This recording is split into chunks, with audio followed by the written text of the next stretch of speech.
seven dating anxieties to overcome after 50. I read this. I thought, well, everybody knows this. And then I thought, mm-mm, not when you're first back in the dating scene.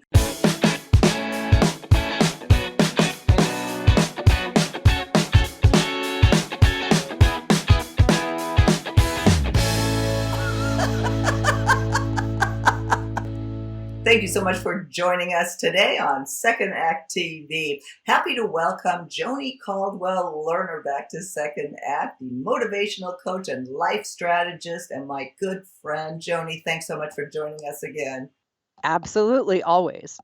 Joni, if you haven't seen her here, and maybe you haven't even seen me, maybe you're new to this show. We both started our life really over again after 50, after a long marriage. We online dated and we found our new partners online. So there's stuff we want to share if you are in that position today. And Joni, there was an article here, I thought it was interesting, the seven dating anxieties to overcome after 50. I read this. I thought, well, everybody knows this. And then I thought, mm-mm, not when you're first back in the dating scene. So that's what we want to talk about today, Joni. Anything you want to say before we get started? Well, I definitely want to say welcome if you are new to this. Welcome and welcome everybody who is so loyal and participates and connects with us. It's been an amazing journey, and I would say I wish too that I had seen your show before I started dating. I can't tell you how many of the people who coach with me now from your show have been so appreciative of what you're putting out there. And today, when we're talking about the seven dating anxieties, I want the listeners to keep three things in mind. Okay. Are my fears real? Am I willing to let go of my stories? And am I actually willing to put myself out there? Because if you're not out there, it's a 0% chance. So just keep those in the back of your mind as we're talking through this. I love that. Thank you. Yeah, absolutely. So the first one that they say here is the X factor. Seems kind of obvious that after 50, there's probably an X in the picture, but how much do we really consider that when we first start dating, and what should we watch out for? What do you think? Well, so look, a good point is almost everyone's going to have an ex, whether it's an ex spouse or not. It could just be an ex love of the life. It could be just an ex who in some way traumatized them or left them and they're still pining or whatever it is. The most important thing I would say is that everyone has an ex. How much drama comes with that ex? That's an interesting point. Are they still enmeshed? Are they codependent? Or is it like nightmare ex that's going to be stalking out the window? How much do you want to deal with? That's one. And then the other is, everyone's going to have an ex. And that's interesting too. We've talked about this before. Do they talk about their ex? Is it negative? Or they just say, I have an ex? It's very different. Yeah, great point. Great reminder is that tells you a lot about the person that you're meeting. How do they talk about the ex? How much? What are they revealing? So I think it's good that we're talking about that and maybe, put a little bit more thought to it. One more thing that I wanted to say about the ex is it'll be a really upfront indicator of, is this person a victim in their life, a victim of their past and their story? Or are they in the present? And those are two very different come-froms or experiences as human beings. So you know what you're walking into. Totally agree. The next one is interesting too. I've met everyone I'm going to meet, that we actually believe it's difficult to make friends. How am I going to meet a new love? So this is great because there are so many ways for us to meet people now, and we don't think so because everything's so digital and distant, and then with COVID-19 and then this craziness, right? Here's an example. Two things that I have experienced in my life. One is called meetups, and you can go online and you can type in over 50s volleyball, over 50s tango, over 50s hiking, whatever it is, whatever you're interested in. And then you find these, or singles, singles over 50. And the other one is, and this is all the rage in the United States right now, is pickleball. I, s- uh, I randomly, a friend of mine, a girlfriend, new girlfriend, she said, "Hey, I play pickleball. Do you want to come?" And I went. They were so inclusive. It's been so nice, and there were several age appropriate single men. Now I'm attached, so I wasn't looking, but it was very interesting to me. And they were so kind and open and fun, and you really get to know a person when they're in a sport. Are they competitive? Are they kind? Are they generous? So there are different ways to get out there that are age appropriate. Yeah. And you mentioned the organizations. There's and I've interviewed him several times. Andrew Dowling started Stitch.net. I'll link to it, but it's like an online finding friends and activities, both in person and online, and they're terrific. And the emphasis there is not just on romance, but just getting back into life. There are two things that you just sparked in me that I'd like to share. One is I have another girlfriend. I moved about 4 months ago, so I'm making friends left, right, and center, but I'm putting myself out there. I'm in the women's committee. I'm doing this. I'm volunteering. The other thing is another woman that I've met here, same pickleball one, actually. She's dating online. Her husband passed, and 4 years later now she's out there and she's like, well, he's a friend. He's a friend. I'm going to go be my friend. And she really has a positive attitude and she's making friends. If romance comes along, she's totally open. That's a good point. Are you open?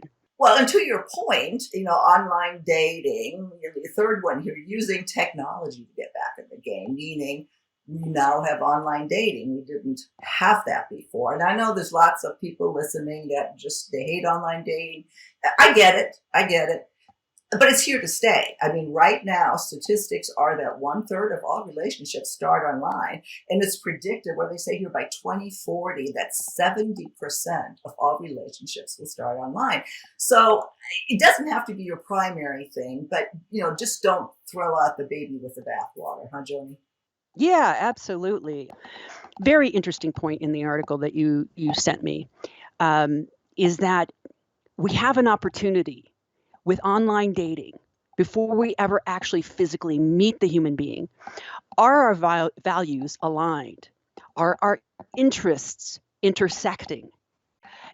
Is this a match? And you get to learn that through the connection, the texting, the emails, and then FaceTime dating, which is really important because it used to be chemistry, spark. Okay, so, and then sometimes, honestly, that can get in the way. It can kind of cloud, at least for me, I'm such a romantic, right?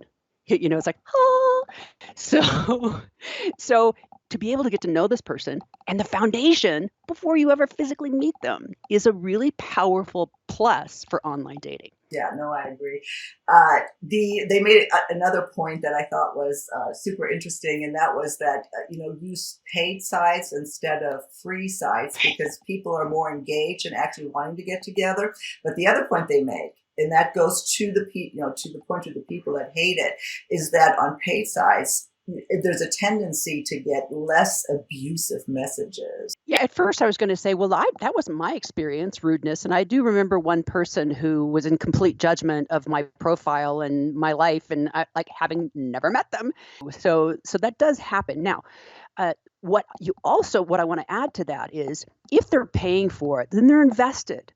And if they're actually filling out the questions and answering you thoughtfully, they're invested. So yeah, and paid, I don't think is that expensive. It's not. Yeah. So yeah, I agree. Yeah. An obvious one, I suppose, the sex factor. If you've been in a relationship for 20, well, like me, come out of the 25-year marriage and I was sex for 10 years, that can be daunting. And there's all kinds of issues you bring to the table with, body image issues that you and I have talked about as well. Yeah, and again, that goes back to one of the three things I asked in the beginning to keep in mind. Are you willing to put yourself out there? And remember that if you're dating a person within a decade, let's say a little younger, a little older, they're going to be going through the exact same thing.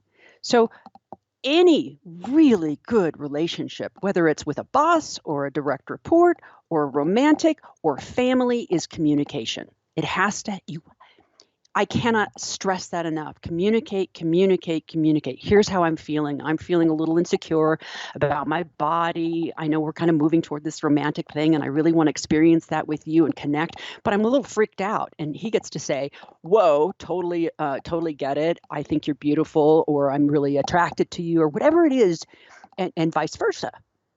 So putting it out there takes the onus off of it. Yeah. And I'll add to that sex Good. after 50 can be the best in your life. I know. Absolutely. And the truth is, I hope, cover your ears if this is a sensitive topic to you and it's offending, because I don't want to offend anyone. But, sex is a really extraordinary part of being a human being. And it wasn't that sex wasn't fabulous in my 20s or 30s or what have you, but who I am in terms of being able to show up and be present and really enjoy this as an energetic interaction as well, it's matured. If it is something that you want to experience again, or you're drawn to, be willing to put yourself out there. And if it's not something that's part of who you are now, and you want to be honest about that, you find a partner that has the same thing. They just want a companion. They want, it could be romantic without sex. So in other words, everything goes, but be honest and communicate what's true for you. Yeah, I love that. Well, here's some other ones that they say dating challenges that may or may not be so obvious.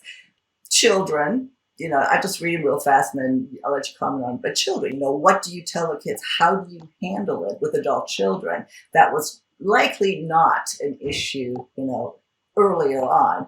And this I thought was really interesting. Jealousy from married friends. That kind of threw me for a minute. But I could totally identify. Okay. So okay.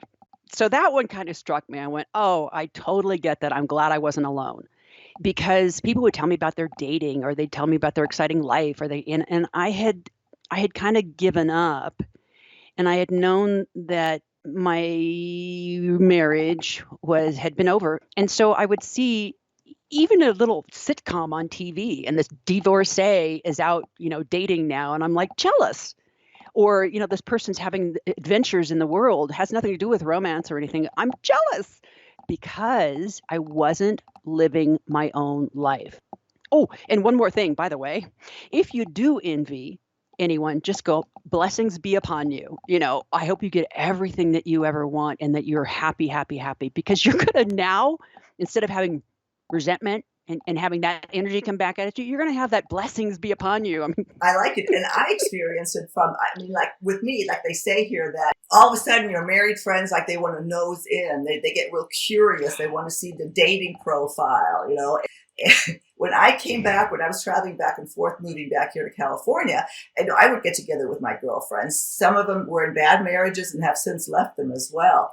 But they just thought this online dating thing, this 10 years ago, was just so interesting. Oh, let me see. We called it the man catalog. And then that's actually how I met Paul, because my girlfriend Stephanie, she's like, oh, let me see who's on there. And she goes, oh God, that guy's cute. I just winked at him, and I'm just going, Stephanie. Wait a minute, from your profile? She winked at him from your profile. The other one, first date nerves, that never changes, and you will have to be anxious about that. What will I wear? What will he like me? I know I went back to being 16. So if you're feeling that way, so anxiety or that feeling is very close to excitement. So just go with excitement. I must be really excited. And remember the question in the beginning, are my fears real? What's true? We'll connect or we won't connect. Will I die on the spot? No. Will he like me or not like me? Will that have anything to do with my self-worth? No. Go and have fun. Yeah, exactly. The last one, and then we'll close, Joni. Great question. And yes, it plays into anxiety. Is this the right person for me. Yeah, of course we wonder that, especially at this time in life when, the time is shorter. Well, I've said this before. There's plenty of time and none to waste. That's actually John's quote. There's plenty of time and none to waste. So, as a woman, what I needed to learn, what do I want?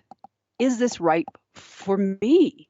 Like, I don't have time to waste. If red flags come up or you have that, ah, explore that. Don't waste your time trying to be somebody that you're not so that that person likes you. Please, begging you, you know?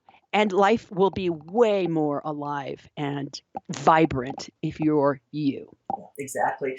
As they say here, the only answer to that question is to go out there and take the risk and find out.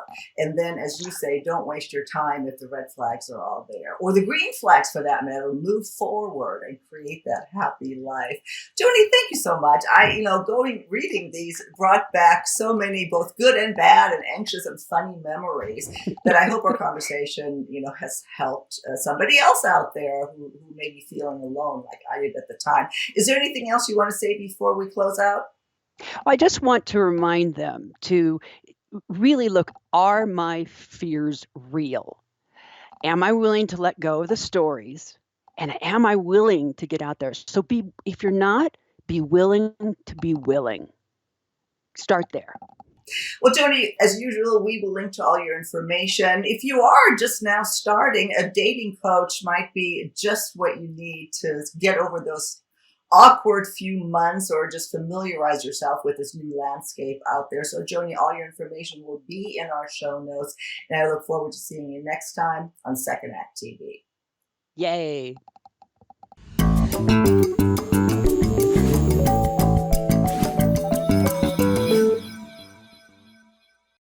If you haven't done so already, please be sure to subscribe to our channel. The button is right here. Just click on through to YouTube, and when you see the little bell right next to the subscribe button, hit that too, and we'll notify you every time we launch a new video.